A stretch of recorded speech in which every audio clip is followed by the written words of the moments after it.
सगळ्यांना. तर आज आपण पाहणार आहोत पनीरची रेसिपी. आणि इथं कढईत मी तेल गरम करायला ठेवलं आहे आणि मी उकडून न घेता पनीर डायरेक्ट तळून घेणार आहे.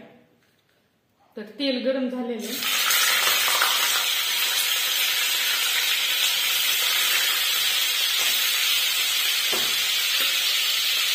तळून घेतल्यामुळे काय होतं, त्यातलं जे प्रोटीन येते मी बाहेर जाताना त्यामुळे तळून घेते शक्यतो उकडून नाही.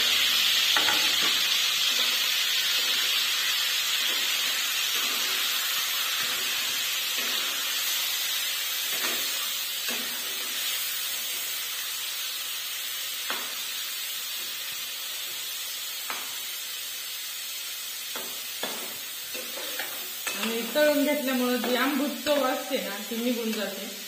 त्यामुळं मस्त असं तळून घ्यायचं मंद गॅसवर. आणि पनीर मध्ये कसं जास्त क्वांटिटीमध्ये पाणी फ्रीज मध्ये ठेवलेलं.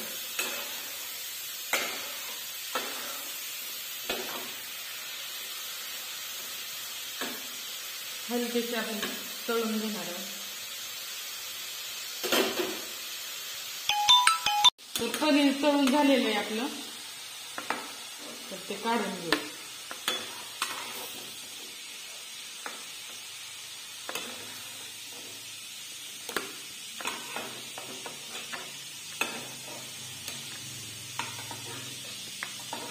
आणि याच तेलामध्ये आपण आता कांदा परतून घेणार आहोत.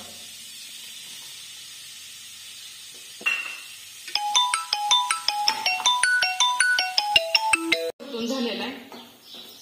त्यामध्ये आपण आता लसणाची पेस्ट घालणार आहे.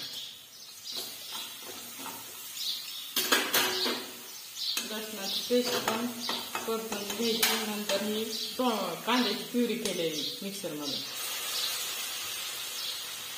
काही कापून घातलेलं आहे कट करून आणि काही प्युरी करून. अगदी सोपी आणि जास्त काम न करता ही रेसिपी करणार आहोत. त्यामध्ये ही उकडलेल्या टोमॅटोची प्युरी घेतलेली आहे आणि थोडे एक टोमॅटो छोटा कट करून घेतलेला आहे. तर कट करून घेतलेला टोमॅटो त्यामध्ये घालून घेऊ. चांगलं असं परतून घ्यायचं.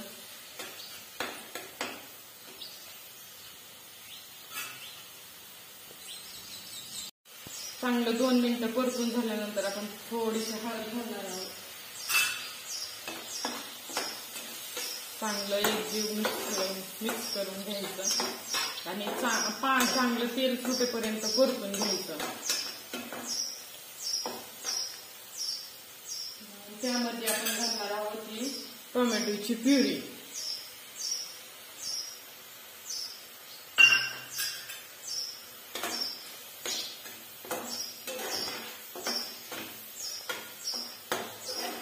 हे छान असं परतून झालेलं आहे. आणि कच्चा राहिला ना म्हणजे हे कांदे ते चांगले परतले नाही तर असा कांद्याचा तो वास बुगरट येतो. त्यामुळे चांगलं परतून घ्यायचं. मंद आचेवर चांगलं 2-3 मिनिटं तरी ठेवून द्यायचं. आणि त्यामध्ये घालणार आहेत हा घरगुती लाल तिखट कलरसाठी थोडीशी अंबारी मिरची आणि घरगुती मसाला मी वापरलेला आहे.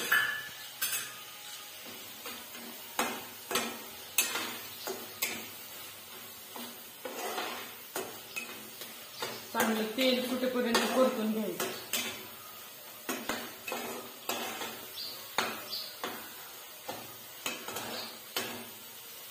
नंतर हा घेतलाय आपण पनीर मसाला, शाही पनीर मसाला. आणि त्यामध्ये थोडंसं मी दूध ऍड करणार आहे मिक्स करण्यासाठी. या जागी तुम्ही दूध नसेल आवडत तर पाणी घालू शकता, पण दूध घातल्यानंतर छान अशी चव येते. आणि हे असं मिक्स करून घेणार आहे चमच्याने. आणि यामध्ये असं घालून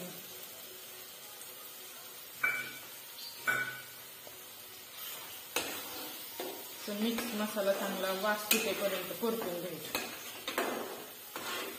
हे पहा असं आपलं मिक्स झालेला आहे मसाला आणि वास तर सुटलेलाच आहे ऑलरेडी.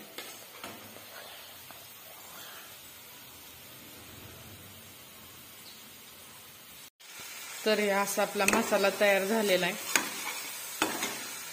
ते पाहू शकता किती छान असा.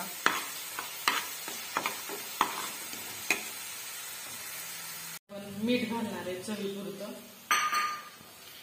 आणि हे पनीर तळून घेतलेलं ऍड करणार आहे.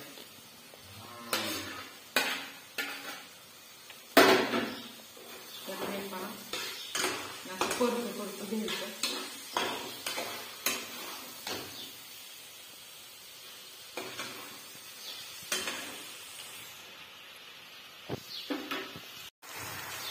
क्वांटिटीनुसार पाणी घालून घ्यायचं.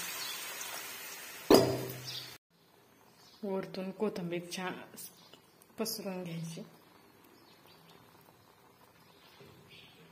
आणि मंद गॅसवर छान अशी उकळी येईपर्यंत शिजून घ्यायची.